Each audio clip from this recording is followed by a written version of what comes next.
Bismillah, jumpa lagi bersama saya di Era Tribriwati, sahabat pemirsa. Apa kabarnya? Semoga semuanya tetap berada dalam keadaan sehat walafiat ya.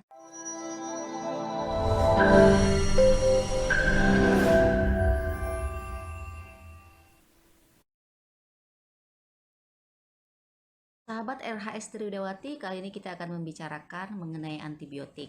Nah, jadi apa-apa saja yang akan kita bahas terkait antibiotik ini?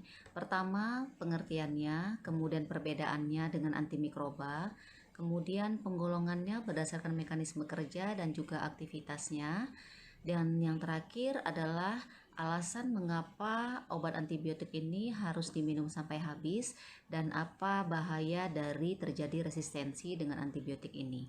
Silahkan disimak sampai selesai agar tidak ada informasi yang hilang, karena informasi yang akan diberikan ini sangat penting agar sahabat pemirsa semakin lebih paham terkait mengenai antibiotik dan mengapa memang sangat perlu penggunaannya itu harus benar-benar taat peraturan.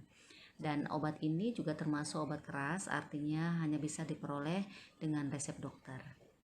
Apa yang dimaksud dengan antibiotik?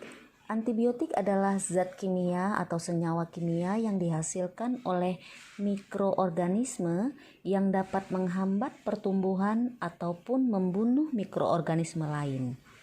Lalu, apa itu mikroorganisme? Mikroorganisme atau mikroba adalah organisme yang berukuran sangat kecil sehingga untuk mengamatinya diperlukan alat bantuan tertentu, misalnya dengan menggunakan mikroskop.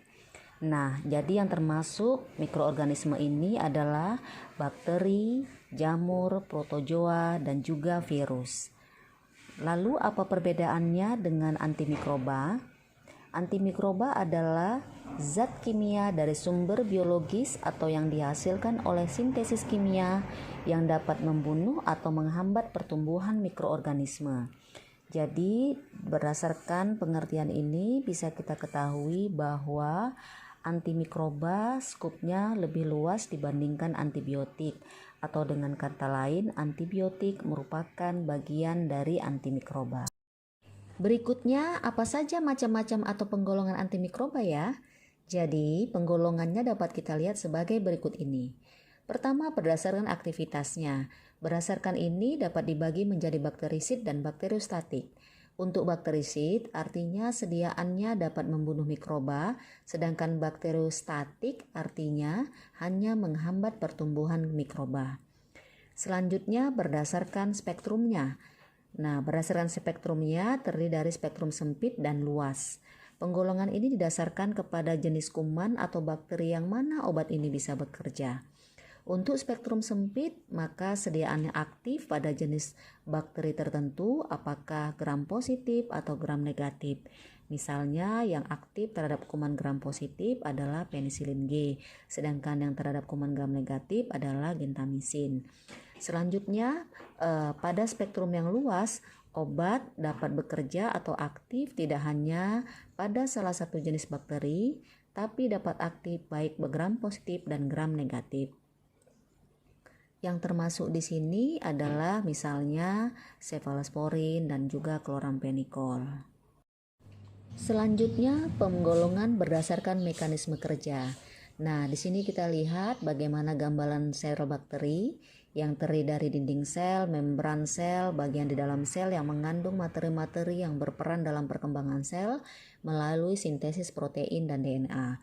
Jadi berdasarkan mekanisme kerjanya, maka antimikroba dapat dibagi menjadi yang pertama menghambat pembentukan dinding sel bakteri, yang kedua mengganggu fungsi membran sel, yang ketiga menghambat sintesis protein, yang keempat menghambat enzim-enzim esensial atau enzim-enzim utama dalam metabolisme folat, dan yang kelima mempengaruhi sintesis DNA atau metabolisme asam nukleat.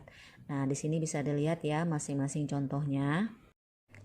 Nah, jadi sahabat RHS Tribriawati sudah jelas ya penggolongan antimikroba berdasarkan aktivitasnya, spektrumnya, dan juga berdasarkan mekanisme kerjanya. Selanjutnya pertanyaannya adalah mengapa ya antibiotik ini harus dihabiskan? Jadi alasan utama kenapa harus dihabiskan adalah agar bakteri penyebab penyakit bisa dituntaskan secara menyeluruh atau dibasmi secara tuntas. Dan ini juga untuk mencegah terjadinya resistensi yang tentunya akan sangat berbahaya. Yang dikhawatirkan adalah dengan penggunaan antibiotik ini yang tidak tepat atau tidak rasional, jangan sampai kita masuk ke zaman pasca antibiotik. Nah, apa yang dimaksud dengan zaman pasca antibiotik? Atau hampir sama dikatakan dengan artinya tanpa antibiotik lagi, di mana pada zaman ini atau pada masa ini maka tak ada satupun antibiotik yang dapat digunakan untuk menyembuhkan penyakit infeksi. Nah, jika kita ulang kaji kembali bagaimana perjalanan penemuan antibiotik ini yang memang ditemukan secara tidak sengaja, yaitu penisilin. Nah, ini pada waktu itu ditemukan oleh namanya Alexander Fleming, ya, yang menemukan di mana kemudian antibiotik ini sangat bermanfaat mengatasi penyakit-penyakit infeksi. Nah, kemudian ternyata dalam perjalanannya bakteri menjadi kebal terhadap antibiotik ini berdasarkan seleksi alam. Jadi pada saat terpapar dengan antibiotik, maka bakteri yang sensitif akan mati, sedangkan bakteri yang kebal atau disebut juga dengan superbugs akan tetap hidup. Selanjutnya bakteri-bakteri kebal ini akan berkembang biak dan ini akan mentransfer materi genetik kepada bakteri lain sehingga bakteri-bakteri yang sensitif akan ikut kebal. Nah, jadi kalau penggunaan antibiotik yang tidak tepat, tidak rasional, tidak mengikuti aturan, ya tidak sesuai dengan indikasi dan penyakit, ini tentu akan mempercepat proses terbentuknya superbugs ini. Demikian sahabat RHS Triwidawati, bahasan kita mengenai antibiotik kali ini. Mudah-mudahan bermanfaat. Terima kasih sudah menyimak sampai selesai. Sampai jumpa di pertemuan berikutnya. Wassalam.